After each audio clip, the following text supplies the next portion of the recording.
The principal asked why I didn't report the bullying earlier. The bully's father laughed, "Because my son runs this school." The office went quiet. Then the principal did something nobody expected. I was sitting in Principal Dr. Evelyn Chambers' office at Riverside High School at 3:47 p.m. on a Wednesday in late October, my ribs still aching from where Kyle Thornton had shoved me into a locker that morning. My mother sat beside me, her hand gripping mine so tight my fingers had gone numb. Across from us sat Kyle and his father, Richard Thornton, CEO of Thornton Industries, the largest employer in our small Ohio town. Richard was a big man, 6'3" with silver hair and a suit that probably cost more than my mom's monthly salary as a dental hygienist. Dr. Chambers had asked me a simple question. Why hadn't I reported the bullying when it first started 9 months ago? Before I could answer, Richard Thornton had leaned back in his chair, loosened his tie, and delivered that line with a smile that made my stomach turn. The office had gone absolutely silent. I could hear the wall clock ticking, could hear someone's phone buzzing in the outer office, could hear my own heartbeat pounding in my ears. My mother's grip on my hand tightened even more. Dr. Chambers, a woman in her mid-50s with steel gray hair and reading glasses on a chain, had been principal at Riverside for 12 years. She set down her pen with deliberate care and looked at Richard Thornton with an expression I'd never seen on an educator's face before. I'd been a junior at Riverside High School for exactly 3 months when Kyle Thornton first targeted me. It was January, cold and gray, and I'd just transferred from St. Augustine's Catholic school after my parents' divorce left my mom unable to afford the tuition anymore. The transition had been rough, going from a small private school where I'd known everyone since kindergarten to a public school with 1,200 students where I knew exactly nobody. I was 17, skinny for my age at 5'9" and maybe 140 pounds, with glasses and a tendency to actually care about my grades. In other words, I was perfect bully bait. Kyle was everything I wasn't. 6'1", athletic, quarterback of the football team, with the kind of confidence that came from growing up rich in a town where your father employed a quarter of the population. He had thick dark hair, a jawline that belonged in a cologne ad, and a smile that could charm teachers and intimidate students in equal measure. The first time he noticed me was in American history class when I'd corrected the teacher, Mr. Whitfield, about a date related to the Battle of Gettysburg. Kyle had been sitting 2 rows behind me, and I'd heard him mutter, "Fucking nerd," loud enough for people around him to laugh, but quiet enough that the teacher hadn't caught it. The real harassment had started small, as these things always do. Books knocked out of my hands in the hallway, shoulders checking me when we passed. Comments about my clothes, my glasses, my dead-end future in this shithole town, as Kyle liked to call it. I'd told myself it was nothing, that it would blow over, that drawing attention to it would only make things worse. That was my first mistake. By March, it had escalated to deliberate trips in the cafeteria that sent my lunch tray crashing to the floor while the football table erupted in laughter. To finding my locker defaced with Sharpie, words like faggot and pussy scrawled across the metal in Kyle's distinctive handwriting that no teacher ever seemed to recognize. To gym class becoming a nightmare where basketballs would accidentally hit me in the face hard enough to give me a nosebleed. I'd started taking different routes through the school, timing my movements to avoid Kyle and his crew, eating lunch in the library instead of the cafeteria. My mom had noticed I was coming home with unexplained bruises and had asked what was happening. Nothing, I'd told her. Just clumsy. She'd had enough to deal with, working 50-hour weeks to keep our apartment, dealing with my dad who'd moved to Columbus with his new girlfriend and couldn't be bothered to send child support on time. I didn't want to add to her stress. But then Kyle had found out about my mom. In a town the size of Riverside, everyone knew everyone's business, and somehow Kyle had learned that my mom cleaned houses on weekends to make extra money. He'd started calling me maid son and making jokes about my mom scrubbing toilets. The humiliation of that, of having my mother dragged into Kyle's cruel little game, had been worse than any physical attack. I'd tried reporting it once, in April, not to the principal, but to Mrs. Angela Donnelly, my English teacher, who'd seemed kind and approachable. I'd stayed after class one day and told her, in vague terms, that another student was making my life difficult. She'd listened sympathetically, asked who it was, and when I'd reluctantly said Kyle Thornton's name, her expression had changed. "Kyle? Are you sure? He's one of our best students. Star athlete. I find it hard to believe he'd do something like that without provocation." The implication had been clear. I must have done something to deserve it. I'd left her classroom feeling smaller than when I'd entered. That had been the moment I'd learned an important lesson. In Riverside, Kyle Thornton was untouchable. His father donated generously to the school's athletic programs. The Thornton name was on the scoreboard at the football field, on a plaque in the gymnasium, on the scholarship fund that sent one Riverside graduate to college every year. Teachers looked the other way. Administrators made excuses. Other students either joined in the bullying or stayed silent out of self-preservation. The worst incident had happened in late September, just 3 weeks before the meeting in Dr. Chambers' office. Kyle and 3 of his friends, Trevor Blackwood, Austin Sharp, and Connor West, all football players, all untouchable, had cornered me in the locker room after gym class. The bell had already rung, everyone else had cleared out, and I'd been trying to change clothes as quickly as possible when they'd surrounded me. "Hey, maid son," Kyle had said, his voice echo-chambering off the tile walls. My dad's looking for a new cleaning lady. Think your mom would be interested? She any good on her knees?" The other guys had laughed. I'd tried to walk past them, but Trevor had shoved me back. That's when things had gotten physical in a way they never had before. Kyle had grabbed my shirt, twisted it in his fist, and slammed me against the lockers hard enough that I'd seen stars. "You think you're better than us because you read books? Because you get good grades? You're nothing. Your mom's nothing. You'll always be nothing in this town." Then he'd punched me. Not in the face where it would leave visible marks, but in the stomach, driving the air from my lungs. Trevor had hit me twice more while Austin and Connor had held my arms. When they'd finally let me go, I'd collapsed on the locker room floor, gasping for breath, my vision swimming. Kyle had stood over me, smiling. "Remember," he'd said, "you tell anyone about this, and it gets worse. Much worse. My dad owns half this town. Who do you think they're going to believe?" I'd managed to hide the bruises from my mom for a few days, but then she'd walked in on me changing shirts and seen the purple-black marks across my ribs and stomach. She'd demanded to know what happened, and I'd tried to lie, tried to say I'd fallen, but she'd looked at me with tears in her eyes and said, "Ethan, please, don't lie to me, not about this." So I'd told her everything. All 9 months of it, from the small harassments to the locker room attack. She'd listened with her hand over her mouth, getting paler with every detail, and when I'd finished, she'd pulled me into a hug so tight it hurt my bruised ribs. "We're going to the school tomorrow," she'd said. "We're going to the principal, and we're making them deal with this."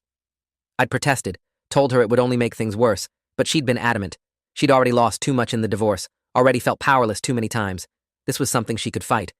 So that's how we'd ended up in Dr. Chambers' office on that Wednesday afternoon. My mom had called ahead, requesting an emergency meeting, and Dr. Chambers had agreed to see us at 3:30 p.m. What we hadn't known was that she'd also called in Kyle and his father. "I thought it would be productive to have all parties present," she'd explained when we'd walked in to find the Thorntons already seated, "so we can resolve this situation efficiently." My mom had laid out the facts calmly but firmly. The months of harassment, the escalating violence, the locker room attack. She'd shown Dr. Chambers photos she'd taken of my bruises, detailed notes she'd made of every incident I'd described, dates and times and witnesses. Dr. Chambers had listened, occasionally taking notes, her expression neutral. Richard Thornton had listened too, his face unreadable, while Kyle had sat there looking bored, occasionally checking his phone. When my mom had finished, Dr. Chambers had turned to Kyle. "Kyle, is what Ethan and his mother are describing accurate? Have you been involved in these incidents?" Kyle had shrugged, the picture of casual indifference. "I mean, we mess around sometimes, guys being guys, but I never hit him or anything. He's exaggerating. He has bruises," my mom had said sharply, her voice rising. "Documented injuries. Could have gotten those anywhere," Kyle had said, smiling slightly. "Maybe he's clumsy. Maybe he runs into things. How am I supposed to know?" That's when Richard Thornton had leaned forward, placing his large hands on the armrests of his chair like a king on a throne.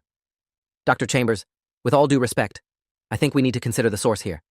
My son is a scholar athlete with a 3.7 GPA and a football scholarship to Ohio State already lined up. He's never been in trouble, never had any disciplinary issues. This young man," he gestured dismissively toward me, "transfers here from a private school, clearly struggling to fit in, and now he's making wild accusations against my son. It seems to me like someone's trying to blame their social difficulties on the most visible student in the school." Dr. Chambers had looked at me then, her expression thoughtful but troubled. "Ethan, I have to ask, why didn't you report any of this when it first started? If Kyle has been harassing you since January, why are we only hearing about it now in October?" I'd opened my mouth to answer, to try to explain the fear and the shame and the certainty that no one would believe me, but Richard Thornton had beaten me to it. He'd laughed, a deep, condescending sound that filled the small office. "Because my son runs this school," he'd said, not even trying to hide his contempt. "Because everyone knows the Thornton name means something in this community. Because this kid and his mother know that without proof, without witnesses, it's their word against ours. And in case you haven't noticed, Dr. Chambers, we fund half your programs here.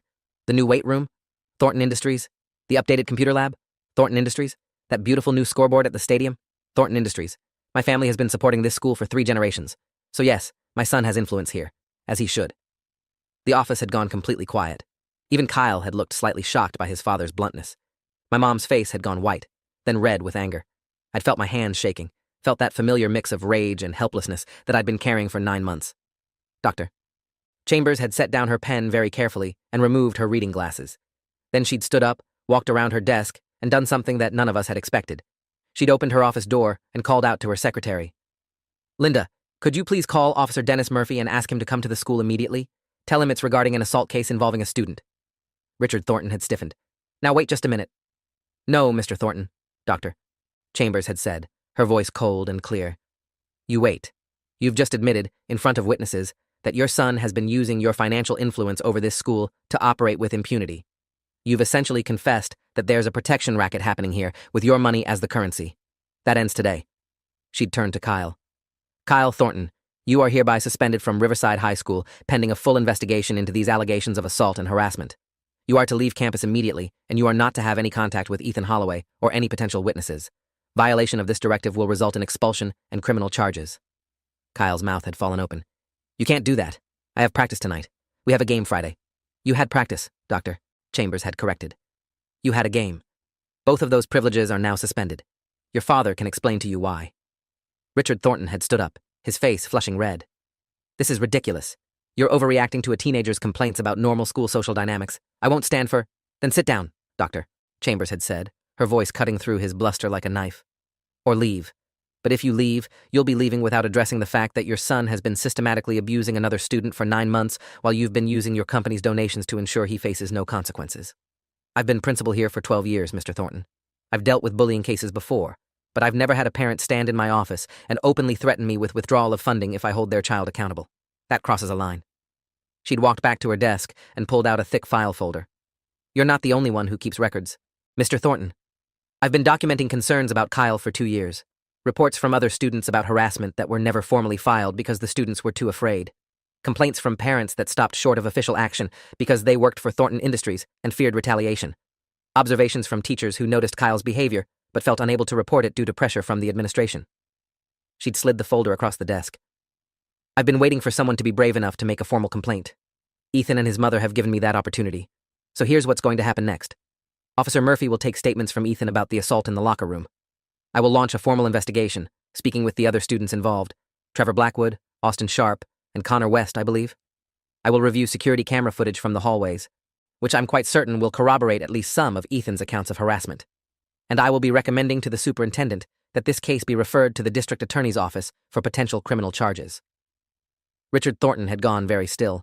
When he spoke again, his voice had lost its confident edge. You're making a serious mistake. Thornton Industries has been a partner to this school for decades. My father built the original gymnasium. We've provided scholarships, equipment, funding, and I'm grateful for all of that, Doctor, Chambers had said. Truly. But generosity doesn't buy immunity from consequences. Your donations don't give your son the right to assault other students, and your financial support certainly doesn't give you the right to stand in my office and tell me that your son runs this school. This is an educational institution, Mr. Thornton, not a fiefdom. We operate under district policy, state law, and basic human decency, all of which Kyle has violated. There had been a knock on the door. Officer Dennis Murphy had arrived, a man in his mid-40s with 22 years on the Riverside Police Force, wearing his Navy uniform and a concerned expression. Dr. Chambers had explained the situation briefly, and Officer Murphy had asked to speak with me privately. My mom and I had been led to a conference room where Officer Murphy had taken my statement, asking detailed questions about the locker room assault, about the timeline of harassment, about witnesses and evidence. I'd told him everything, my voice shaking at first, but growing steadier as I spoke. He'd taken notes on an official incident report form, had photographed the fading bruises on my torso with my permission, and had assured me that he would be following up with the other students involved. When we'd returned to Dr. Chambers' office 40 minutes later, the Thorntons were gone. Doctor. Chambers had explained that Richard had left threatening legal action, insisting his son was innocent, and demanding that the suspension be lifted immediately. I told him the suspension stands, she'd said. I also told him that if he attempts to use his company's relationship with the school as leverage, I'll be filing a formal ethics complaint with the school board and potentially seeking a restraining order preventing Thornton Industries from any involvement in school affairs that could constitute a conflict of interest. She'd looked at me then, really looked at me, with an expression that held both sympathy and regret. Ethan, I want to apologize to you. This should never have been allowed to continue for 9 months. There were systems in place that should have protected you, and they failed. I failed. But I promise you, we're going to make this right. Over the next 3 weeks, the investigation moved forward with surprising speed. Officer Murphy interviewed Trevor Blackwood, Austin Sharp, and Connor West separately. Under pressure and faced with potential assault charges, Trevor cracked first, admitting that the locker room attack had happened exactly as I'd described. Austin corroborated the story.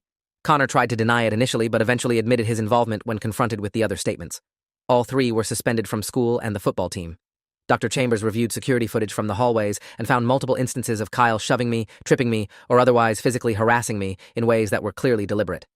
She interviewed other students who, once they realized there would be actual consequences this time, came forward with their own stories of Kyle's bullying.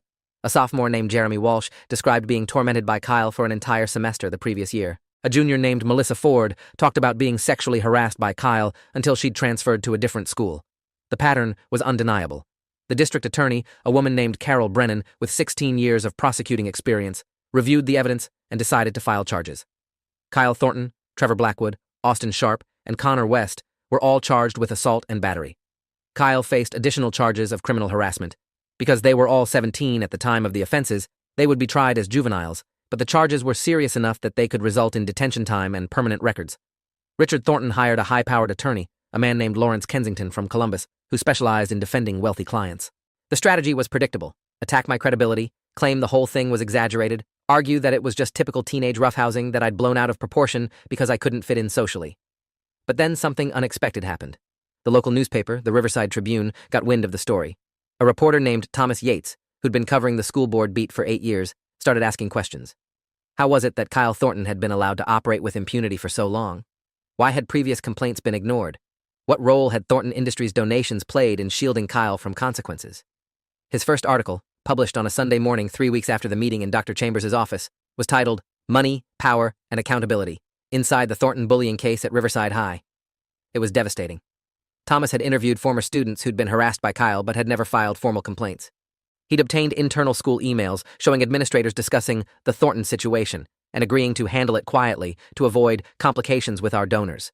He'd found records of school board meetings where Richard Thornton had successfully lobbied for policies that gave him oversight of disciplinary decisions involving students whose parents worked for his company, essentially creating a conflict of interest that protected his son. The article went viral, at least by small-town Ohio standards. It was shared thousands of times on social media. Parents called for the resignation of school administrators who'd enabled the behavior. The superintendent, Dr. Raymond Foster, announced an independent investigation into the school's handling of bullying complaints. Richard Thornton's response was to threaten lawsuits against everyone: the school, the newspaper, Officer Murphy, even my mother. But the more he threatened, the worse he looked. His attorney, Lawrence Kensington, eventually advised him to back down and focus on defending Kyle against the criminal charges. The juvenile court hearing was scheduled for early December, 2 months after that pivotal meeting in Dr. Chambers' office. My mom and I sat in the courtroom as Judge Patricia Moreno, who'd been a juvenile court judge for 19 years, heard the evidence. The prosecutor presented the statements from Trevor, Austin, and Connor. They presented the security footage. They presented photos of my bruises and medical records from a doctor who'd examined me and documented injuries consistent with repeated physical assault. Kyle's attorney argued that I was a troubled kid who'd been struggling to fit in, that the incidents were exaggerated, that Kyle had just been engaging in normal teenage behavior. But when Judge Moreno asked Kyle directly if he'd attacked me in the locker room, Kyle made a crucial mistake. He doubled down on the lie, insisting nothing had happened, that I'd made it all up. Judge Moreno then called Trevor Blackwood to the stand. Trevor, who'd already given a statement to police and was facing his own charges, had nothing to gain by lying anymore. He told the truth, describing the attack in detail, admitting his role, and confirming that Kyle had been the ringleader. The contrast between Kyle's denials and Trevor's confession was damning. Judge Moreno found Kyle guilty of assault and battery and criminal harassment. She sentenced him to 6 months in juvenile detention, followed by 2 years of probation. She also ordered him to complete anger management counseling and to write a formal apology to me, though she noted that the apology would be for the court record and I was under no obligation to accept it or have any contact with Kyle. Trevor, Austin, and Connor received lighter sentences, 3 months detention each plus probation, because they'd cooperated with the investigation. The courtroom had been packed that day. My mom had held my hand through the entire proceeding. When the sentence was read, I'd felt something that I hadn't felt in almost a year. Relief. Not happiness, not triumph, just the absence of the constant fear that had been my companion since January. Richard Thornton's reaction to his son's conviction was predictable. He pulled all funding from Riverside High School, withdrawing every donation, canceling every pledge, removing the Thornton name from every plaque and program. He thought it would hurt the school, would make them regret crossing him. Instead, it backfired spectacularly. The community rallied. Local businesses that had been quietly resentful of Thornton Industries' dominance stepped up with donations. Parents held fundraisers. Alumni contributed. Within 2 months, the school had replaced every dollar Richard Thornton had withdrawn, and they'd done it without strings attached, without conflicts of interest, without the implicit understanding that money bought immunity. But Richard wasn't done. He tried to destroy my mom's career, calling the dental office where she worked and suggesting to the owner, Dr. Kenneth Harper, that employing her was a liability now that our family had made ourselves enemies of Thornton Industries. Dr. Harper, to his eternal credit, had called my mom into his office, told her exactly what Richard had done, and then told her, "Your job is safe. Richard Thornton doesn't dictate who I employ. You're one of the best hygienists I've ever had, and you're staying." Richard also tried to blacklist my mom from her weekend house cleaning jobs, calling the families she worked for and pressuring them to fire her. Some did, intimidated by his influence, but others refused, and word spread about what he was doing. The backlash was swift. Thomas Yates wrote a follow-up article titled, "Retaliation: How Richard Thornton is Punishing a Whistleblower." It documented every attempt Richard had made to economically destroy my family, every threat he'd made, every pressure point he'd applied. The article painted him not as a wealthy philanthropist, but as a vindictive bully, which, it turned out, was exactly what he was. His company's reputation took a hit. Customers started taking their business elsewhere. Employees started quietly looking for other jobs. The town that had been under his thumb for so long was finally pushing back, and Richard Thornton was discovering that influence built on fear and money was fragile when people stopped being afraid. Kyle served his 6 months in juvenile detention and came out in June, just before what should have been his senior year. He'd lost his football scholarship to Ohio State. He'd lost his social status at Riverside High. Most of his friends had distanced themselves, not out of loyalty to me, but out of self-preservation. Being associated with Kyle Thornton was now a liability rather than an asset. He finished his senior year at a different school, a private academy 2 towns over where the Thornton name still carried some weight. I never saw him again after the court hearing. The school district's independent investigation concluded in January, 5 months after the initial meeting in Dr. Chambers' office. The report was scathing. It found that administrators had systematically ignored or minimized bullying complaints, particularly when they involved students from wealthy or influential families. It found that the school's acceptance of large donations from Thornton Industries had created conflicts of interest that compromised their ability to discipline Richard Thornton's son fairly. It recommended policy changes, mandatory training for all staff on handling bullying complaints, and the creation of an anonymous reporting system that would bypass building-level administrators and go directly to the district office. 3 administrators were placed on administrative leave, though none were ultimately fired. Dr. Chambers kept her job, in part because she'd ultimately done the right thing, but also because she'd been the one to blow the whistle on the systemic problems. She became something of a hero in the community, the principal who'd finally stood up to Richard Thornton. For me, the aftermath was complicated. I became known as the kid who took down Kyle Thornton, which brought its own form of unwanted attention. Some students treated me like a hero. Others resented me for disrupting the social order, for getting football players suspended, for causing the team to have a losing season without its quarterback and key defenders. I tried to keep my head down, focused on my grades, and got through the rest of junior year without incident. My mom and I grew closer through the ordeal. The shared trauma, the fight we'd fought together, had strengthened our bond. She stopped cleaning houses, not because Richard Thornton had succeeded in blacklisting her, but because Dr. Harper had given her a raise and more hours at the dental office, recognizing that she'd been through hell and deserved better. The raise was modest, but it was enough that she didn't need the weekend work anymore. She had her evenings and weekends back. We had dinners together. We watched movies. We slowly rebuilt some sense of normalcy. I also started seeing a therapist, Dr. Lisa Brennan, no relation to the district attorney, who specialized in trauma and adolescent psychology. She helped me process the 9 months of abuse, the fear and shame I'd carried, and the complicated feelings that came with finally getting justice. Vindication doesn't erase trauma, she told me in one of our early sessions. You can win in court and still carry the scars. That's normal. That's human. Senior year was better. I'd found a small group of friends, other students who were outsiders in various ways, and we stuck together. I threw myself into college applications, determined to get out of Riverside and never look back. I applied to schools across the country, and when the acceptance letters came in the spring, I chose a university in Oregon, as far from Ohio as I could get while still being in the continental United States. Graduation was in June, exactly 1 year after Kyle had been released from detention. The ceremony was held at the football stadium, under the scoreboard that no longer bore the Thornton name.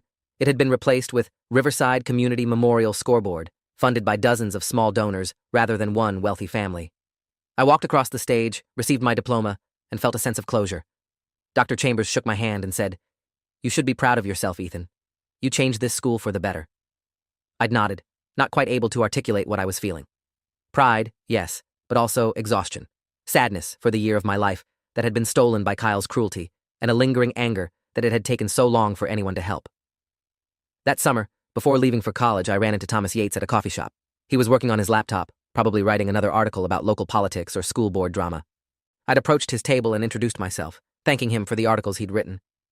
"You helped people understand what was really happening," I'd said. "You made it harder for them to ignore." Thomas had smiled and closed his laptop. "I just reported the facts. You and your mom were the ones who had the courage to come forward. That's not easy, especially in a town like this where power structures are so entrenched. You did something brave." We'd talked for 20 minutes, and he'd told me something I hadn't known. The articles about the Thornton case had won him a state journalism award. More importantly, they'd inspired other students in other towns to come forward about their own bullying situations, armed with the knowledge that sometimes the system could be made to work if you were persistent and documented everything. You started something bigger than you realize, Thomas had said. This wasn't just about you and Kyle. It was about whether money and influence trump basic decency. The answer, at least this time, was no. I'd left that coffee shop feeling something I'd rarely felt in the past year. Hope. Not just for myself, but for the other kids who were going through what I'd gone through, fighting systems that seemed designed to protect their abusers. A year later, I was settled into college life in Oregon, 2,000 miles from Riverside. I'd made new friends, joined the debate team, and was thriving in classes that actually challenged me. I'd kept in touch with my mom through weekly phone calls, and she'd kept me updated on the fallout back home. Richard Thornton's business was struggling.